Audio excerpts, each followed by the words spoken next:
Hi from Wealthology. I'm Casey Hallilay. One of the most common questions I get from my students is if they have access to a Roth 401k and a regular 401k, which one should they choose? And I always tell them it all boils down to one very simple question, a question you can't possibly know the answer to.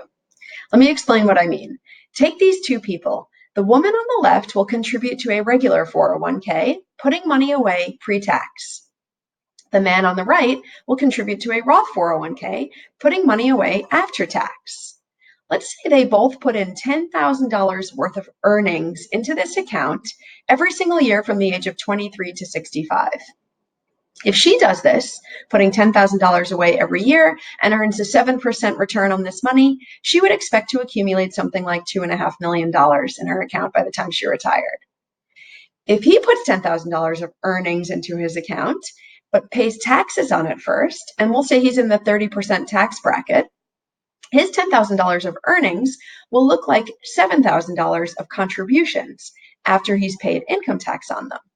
If he puts $7,000 of contributions into this Roth 401k every single year from the age of 23 to 65 and earns a 7% return on that money every single year, he'd expect to accumulate $1.7 million. It looks like a big difference, but is it really? She has not paid income tax on that money yet. You need to pay income tax on your 401k money when you take it out in retirement. So just to keep everything apples to apples, we'll say she's also in the 30% tax bracket when she takes her money out. If that's the case, she will end up with the exact same amount of money as he would to the penny.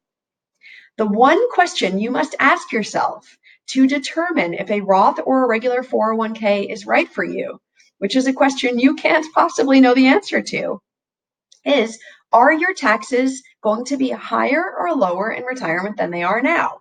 If you expect your income tax rate to be higher in retirement, you would want to pay your income tax up front, contribute to a Roth 401k, pay your taxes now.